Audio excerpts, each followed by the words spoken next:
Karma to Christ ministries आपका स्वागत करती है। आइए हम परमेश्वर के वचन पर चर्चा करें। आज का वार्तालाप का शीर्षक है दर्द के पीछे उद्देश्य।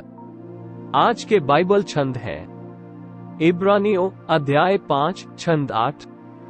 और पुत्र होने पर भी उसने दुख उठा उठाकर आज्ञा माननी सीखी। तथा रोमियो अध्याय 5 पद 3 से 5। केवल यही नहीं वरन हम क्लेशों में भी घमंड करें, यही जानकर कि क्लेश से धीरज और धीरज से खरा निकलना और खरे निकलने से आशा उत्पन्न होती है। और आशा से लज्जा नहीं होती, क्योंकि पवित्र आत्मा जो हमें दिया गया है उसके द्वारा परमेश्वर का प्रेम हमारे मन में डाला गया है। एक ही स्थिति में दो लोगों के विचार बिल्कुल अलग कैसे हो सकते हैं? एक को पूर्ण शांति कैसे हो सकती है जबकि दूसरे को अच्छी रात का आराम भी नहीं मिल सकता है? वे दोनों समान मात्रा में जिम्मेदारी और काम का बोझ ढोते हैं, लेकिन एक का चेहरा पूरे दिन लंबा रहता है जबकि दूसरे के पास एक उज्ज्वल मुस्कान होती है। ये सब इस बात पर निर्भर करता है कि आप अपनी वर्तमान स्थिति को क्या बनाना चाहते हैं। आप इसे अपने और अपनी भावनाओं को नियंत्रित करने दे सकते हैं या देख सकते हैं कि इसके माध्यम से परमेश्वर ने आपके लिए क्या सीखने या करने का उद्देश्य रखा है। आप या तो वर्तमान स्थिति को स्वीकार कर सकते हैं और विश्वास कर सकते हैं कि आप अपने बुरे कर्म के लिए भुगतान कर रहे हैं, या मसीह में अपनी ईश्वर प्रदत्त स्वतंत्रता को नियंत्रित कर सकते हैं और उससे दिन को सही करने के लिए कह सकते हैं। ये बस आपकी पसंद है। वर्तमान स्थिति को अपने जीवन पर हावी न होने दे, लेकिन देखें कि कैसे परमेश्वर आपकी वर्तमान स्थिति में आपके आसपास किसी और के जीवन को बदलने के लिए आपका उपयोग करना चाहता है। कुछ कठिनाइयों का सामना करने से आप इतना डरते हैं कि परमेश्वर को आपके जीवन में अगले चरण के लिए आपको तैयार करने के लिए उनसे गुजरने की आवश्यकता है। हमारे जीवन की प्रत्येक परीक्षा जिसकी अनुमति परमेश्वर देता है उसका एक उद्देश्य होता है। हम समस्या से धैर्य और वहां से अनुभव की ओर जाते हैं, ये साबित करते हुए कि हम परमेश्वर के साथ एक उज्ज्वल भविष्य की आशा कर सकते हैं।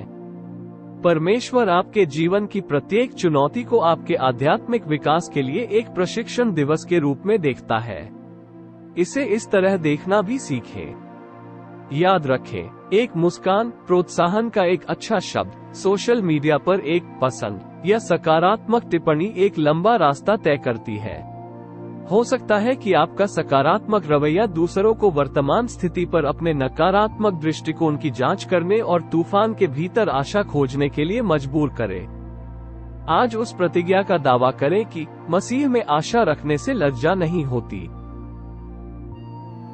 आइए प्रार्थना करते हैं।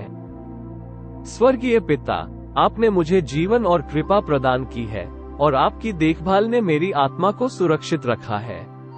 आपकी देखभाल मेरी आत्मा को बचाती है। आपकी देखभाल मेरे शरीर को सुरक्षित रखती है। पिता, आज हमें दिखाने के लिए फिर से धन्यवाद कि आप हमारी स्थिति से अवगत हैं, कि आप परवाह करते हैं, कि आप हमसे प्यार करते हैं, कि आप वर्तमान तूफान में हमारे साथ चल रहे हैं। क्रूस पर बहाए गए यीशु के लहू के द्वारा हमारे सारे पापों को दूर करने के लिए हम आपको धन्यवाद देते हैं, और यह कि अब हमें उनका भुगतान नहीं करना है। आपका धन्यवाद कि अब हम हर स्थिति का अधिकतम लाभ उठा सकते हैं और दूसरों के लिए आशा लाने के लिए आपके द्वारा उपयोग किया जा सकता है। हमारी समस्याओं के प्रति नकारात्मक रवैया रखने के लिए हमें क्षमा करें और हमें हर स्थिति में अपने वचन को स्वीकार करना सिखाएं। हम संसार के लिए प्रकाश और नमक बनना चाहते हैं, जैसा कि आपका वचन कहता है कि हम हैं। हम अवसाद, आत्मदया, विश्वास की कमी और निराशा की सभी आत्माओं को अस्वीकार करते हैं और हम अपने दिन का सामना करने के लिए परमेश्वर के हथियार धारण करते हैं। हम घोषणा करते हैं कि हम मसीह यीशु में विजयी हैं और उसके द्वारा सब कुछ कर सकते हैं। हम आपसे यीशु के सामर्थी नाम में मांगते हैं। आमीन।